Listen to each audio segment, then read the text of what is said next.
오늘 우리에게 주시는 하나님 말씀 사무엘하 24장입니다. 사무엘하 마지막 장입니다. 오늘 사무엘하를 마치면 내일부터는 요한복음 시작하겠습니다. 사무엘하 24장 9절에서 13절까지 말씀 보겠습니다. 구약성경 506페이지 사무엘하 24장 9절에서 13절까지입니다.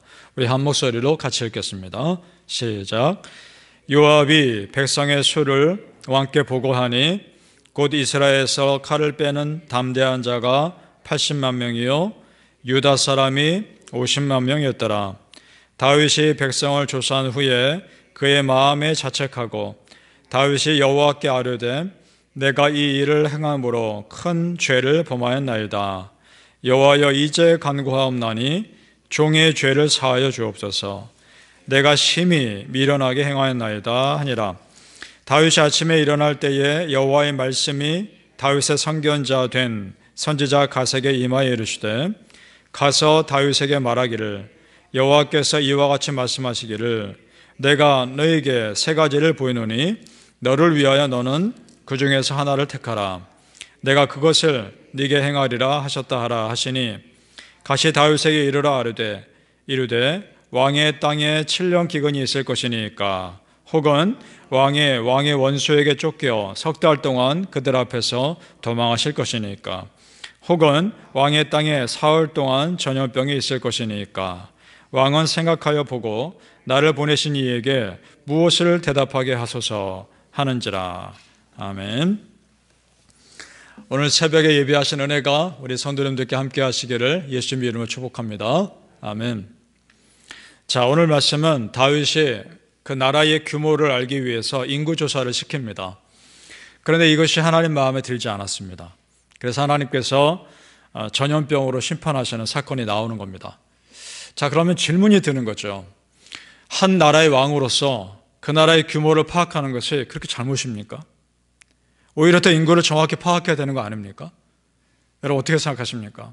한 나라의 왕으로서 인구를 조사하고 정확히 파악하는 것은 어떻게 보면 당연할 수 있습니다.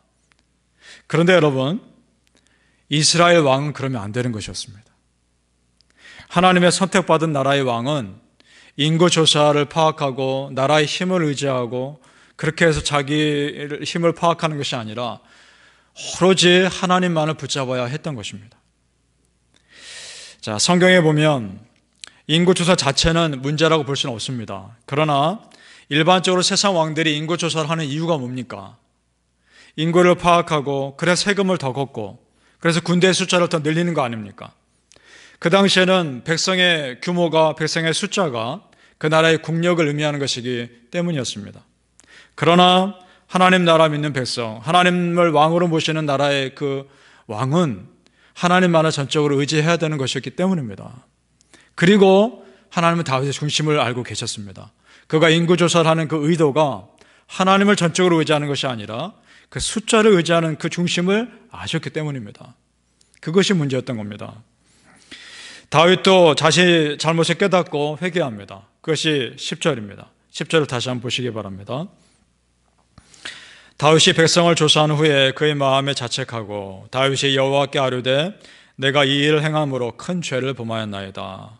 여호와여 이제 간구하옵나니 종의 죄를 사하여 주옵소서. 내가 심히 미련하게 행하였나이다. 참 이렇게 기도하는 거 보면 다윗은 아직까지 여전히 겸손한 사람인 것은 맞습니다. 이렇게 기도하는 것 자체가 사실은 쉬운 것이 아닙니다. 그런 그 정도의 겸손함이 있었습니다. 자, 인구조사가 사람 앞에서는 그럴듯한 명분이었을지 모르나 하나님 보시기에는 그 중심을 아셨기에 그렇지 않았던 것입니다. 다윗을 너무나 잘 아는 요압 장군도 다윗의 중심을 간파합니다. 그래서 요압이 이렇게 말하죠. 3절을 보시기 바랍니다. 요압이 왕께 아뢰되 이 백성이 얼마든지 왕이 하나님 여호와께 100배나 더하게 하사 내 주 왕의 눈으로 보게 하시기를 원하나이다. 그런데 내 주 왕은 어찌하여 이런 일을 기뻐하시나이까 하되. 자, 지금 요압이 이렇게 말하는 겁니다. 하나님께서 필요하시면 백성의 숫자는 얼마든지 늘어나게 하실 수 있지 않습니까? 이것이 뭐가 중요하다고 지금 이렇게 하십니까? 이런 말을 하고 있는 겁니다. 요압의 말이 맞습니다. 하나님이 원하시면 여러분 풍성하게 채워줄 수 있는 줄로 믿습니다. 하나님이 그렇게 하십니다. 여러분, 우리가 지금 9절에 읽었을 때 놀라운 걸 하나 발견하게 됩니다. 9절을 다시 한번 보시기 바랍니다. 이스라엘 전체 숫자가 몇 명이라 나옵니까? 9절에요. 80만 명이죠. 담대하게 파는 자가. 그 다음 나머지 유다 지파는 몇 명이라 나옵니까? 50만 명입니다. 그럼 전부 130만 명인데 유다 지파를 제외한 나머지 지파가 80만 명이고요. 유다 지파가 50만 명입니다. 하나님이 유다 지파를 굉장히 축복하신 거 아닙니까? 왜 그랬을까요? 이 지파에서 영원한 이스라엘 왕이 나와야 했기 때문입니다. 이 지파가 이스라엘의 실제 명분을 유지하는 그런 나라여야 했기 때문입니다. 그래서 50만 명을 허락하신 겁니다. 하나님께서 원하시면 부어주시는 겁니다. 여러분, 그걸 신뢰할 수 있길 바랍니다. 또 한 가지, 그래서 이런 질문이 듭니다. 인구조사를 마치 하나님께서 다윗으로 하여금 시킨 것처럼 보입니다. 이런 질문이 들어요. 1절을 보면 그런 질문이 듭니다. 여러분 1절을 보시기 바랍니다. 여호와께서 다시 이스라엘을 향하여 진노하사 그들을 치시려고 다윗을 격동시키사 이스라엘 가서 이스라엘과 유다 인구를 조사하라 하신지라. 어떻습니까 여러분? 1절을 보면 하나님께서 인구조사를 시키신 것 같습니다. 그렇게 해놓고서 하나님께서 또 심판하시는 것처럼 보인단 말입니다. 앞뒤가 안 맞지 않습니까? 역대상엔 좀 더 자세히 기록되어 있습니다. 역대상 21장 1절입니다. 여러분 잘 들어보십시오. 사탄이 일어나 이스라엘을 대적하고 다윗을 충동하여 이스라엘을 계수하게 하니라. 아멘. 어떻습니까? 좀 더 정확하게 기록되어 있죠. 자, 그러면 오늘 사무엘하 24장 1절과 역대상 21장 1절을 종합해서 해석을 해야 합니다. 그럼 어떻게 해석될 수 있느냐? 하나님께서 다윗의 욕심대로 내버려 두신 겁니다. 그러니까 사단이 그 욕심을 먹잇감 삼아서 다윗을 공격한 겁니다.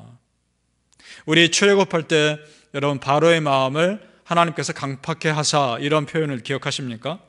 그것은 하나님께서 바로 마음 강팍해 일부러 그렇게 하신 게 아니라 강팍한 그대로 내버려 두신 겁니다. 그 마음의 그 완악한 그대로를. 여러분 우리가 하나님을 온전히 믿지 않고 하나님을 의지하지 않으면 내 본성대로 살면 우리는 죄의 길을 걸을 수밖에 없습니다. 바라기 우리 성도님들, 우리 사람의 본성으로 사는 것이 아니라 기도의 영성으로 사시기를 예수 이름으로 축복합니다. 여러분 어떻습니까? 오늘 다윗의 모습, 그동안 우리가 알고 있던 그 순수했던 모습 아니지 않습니까? 다윗이 지금 이렇게 했을 때가 언제인지를 알 때가 중요합니다. 평안할 때였습니다. 평안할 때 하나님 찾지 않고 사람의 힘을 의지했던 겁니다. 그걸 어떻게 할 수 있느냐? 여러분 4절을 보십시오. 4절 제가 끝부분에 읽습니다. 요압과 사령관들이 이스라엘 인구를 조사하려고 왕 앞에 불러나. 자, 요압과 사령관들, 군대의 지휘관들입니다. 8절을 보십시오. 그들 무리가 국내를 두루 돌아 9달 20날 만에 예루살렘에 이르러. 그러면 인구 조사를 하는 기간이 9개월 20일입니다. 약 10개월입니다. 여러분, 군대의 지휘관들이 10개월 동안 인구 조사에만 집중할 수 있었을 정도면 그 나라는 평안했던 겁니다. 적어도 10개월은. 아무 문제 없었던 겁니다. 그 나라가. 그러니까 여기에 신경 쓸 수 있었겠죠. 평안할 때 하나님 찾지 않고 평안할 때 사람의 힘을 의지했던 겁니다. 여러분, 더욱더 우리의 삶에 잘 될 때, 내가 아무 문제 없다 생각할 때, 그때가 더 위험할 때일 수 있습니다. 그때 영적인 긴장의 끈 놓치지 마시기 바랍니다. 그때 더 기도하시고 더 하나님을 붙잡으시길 예수 이름으로 축복합니다. 이 인구조사로 인해서 하나님께서 3일 동안 전염병을 내리십니다. 그래서 몇 명이 죽느냐? 7만 명이 죽습니다. 굉장히 그 당시의 숫자로 굉장히 많은 사람이 죽은 겁니다. 자, 여러분 이것이 무슨 말입니까? 아무리 인구조사를 해도 아무리 인구가 많아도 하나님이 한번 치시면 아무 소용없는 것입니다. 그러니까 여러분, 하나님 의지하는 것이야말로 참 지혜인 줄로 믿습니다.